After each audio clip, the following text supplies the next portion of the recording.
people do not know who we are, then we have no means of exercising righteous influence upon them. Hi, this is Barry Phillips at 10-Minute Torah, day number 5 of the Torah portion of Yishlach. The final day, and we go to Bereshit, chapter number 35, beginning with verse 1. And Elohim said to Yaakov, "Arise, go up to Bethel, and dwell there, and make a slaughter place there to El, who appeared to you when you fled from the face of Esau, your brother."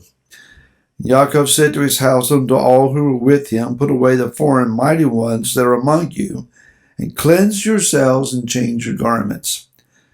And let us arise, go up to Bethel, and let us make there a slaughter place to El, who answered me in the day of my distress, and has been with me in the way which I have gone." So they gave to Yaakov all the foreign mighty ones which were in their hands, and all their earrings which were in their ears. And Yaakov hid them under the terebinth tree which was near Shechem. And they departed, and the fear of Elohim was upon the cities that were all around them, and they did not pursue the sons of Yaakov. So we are called to exercise righteous influence. Yeshua talked about not hiding our light, that it should be lifted up into the darkness so that all who are in the darkness could come and see, be benefited by it. Yeshayahu, or Isaiah chapter 60, talks about the same idea, that those who are living in great darkness will see the brightness of our shining and they will come to it. That's righteous influence. Yeshua said that we would be the salt of the earth. That is, that we would give flavor, that we would give a sense of taste, something special, a setting apart, a covenant setting apart to those that are around us. That's what salt indicates. A city set on a hill cannot be hid. If no one knows who we are, how do we exercise righteous influence? I would have surmised a number of years ago that the Hebraic roots community, those who have returned to the commands of Yahweh and are seeking to keep them, proclaiming Yeshua as the Messiah of Israel, were in fact a great host.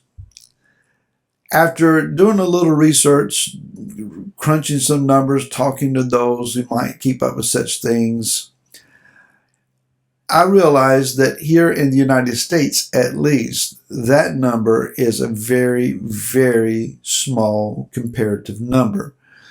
While there are churches and even synagogues everywhere, the numbers of those who call themselves Christians, perhaps numbered in the millions here in the United States, we're still counted as a Christian, quote-unquote, nation.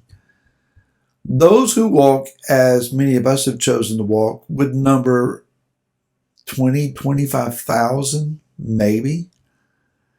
I would have thought that maybe there were 1 million of us.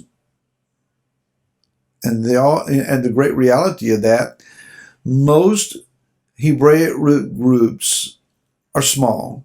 Most congregations that I am aware of number 50 or less.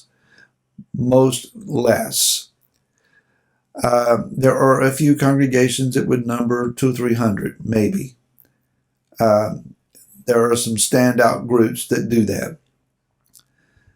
But a lot of those who walk as we do, many walk as a small living room group, a group that meets in someone's home or basement or garage, some building that they've set apart for that purpose. And it's just that we're small. So where is our influence? How do we walk in such a way that those that are around us recognize who we are? Now it has in our beliefs, in our returning to the commands, we have been accused of legalisms and so on, and the messianic rates may be larger and more full. But when we narrow it down to as many of us walk, not that large a group. Now that all being said and understood, Yaakov and his family are actually about the only people in the entire world who walk as they do. So if you want to talk about small and in a small group, now with his servants and so forth, he may have had several hundred perhaps. But again, in comparison to the rest of the world, where was everybody at? And yet, this family is going to mature and grow to where they are world influencers, even to our day. Our roots go back here to a small family nucleus that is just trying to take a journey in safety from one location to the other. And in the midst of that journey, Yah says, prepare to meet me. I want you to come back to the place where you encountered me at Bethel, the house of the Most High. And I want you to worship me there. Remember, the last time you were there, you were fleeing from Esau. Esau has been dealt with. Come celebrate that with me. Come rehearse your victory with me. Come celebrate my faithfulness to you. I have kept you as I promised, and I have indeed brought you back to this place. Come acknowledge that with me. But to do so, cleanse yourself. Very much akin to what Moshe commanded the nation of Israel some generations later as they came to Mount Sinai.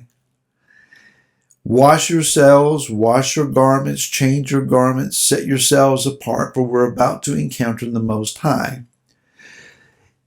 How do we have righteous influence? By meeting with the Most High. It is the power and unction derived from a personal and corporate relationship with Yahweh, the Mighty One of Israel, that enables us to have light, to be salt, to be exposed and not hidden. The power of all this accomplishment comes from our relationship, our vital relationship with Him. And it comes primarily, again, from the fact that we have to set ourselves apart. You cannot be as everyone else around you. We're not common. We're not normal. And we're willing to get over the yearning to be so in order to be set apart. Power comes from being connected to Yah, and being connected to Him requires being set apart.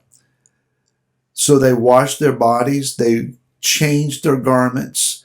Why change their clothes? It could be, as one commentator said, that the garments that they were wearing were those that they had acquired in Shechem, a pagan cultured city, and there were some issues with the clothing themselves, maybe in their design or embroidery, who knows, earrings. Earrings in and of themselves are not something that is idolatrous, but evidently they had acquired certain styles or engraved jewelry that was indeed problematic. Whatever it was, for whatever reason necessary, they took these and they buried them. They got them out of sight. They put them in the ground as one that is dead. And so we find then that they went to worship and they departed. The result of their willingness to be set apart was that the surrounding peoples recognized who they were. Perhaps we're not exercising enough influence on the society around us because no one knows who we are. And the reason they don't know who we are is because we blended in so well, there's no difference. So if we can find a way, and I'm not saying being oddball and obnoxious in it and dressing in such ways as to be a matter of curiosity, it's the light, it's the power, it's the identity of Yeshua upon us. Certainly we can't look like the world and talk like the world and be like them and be set apart.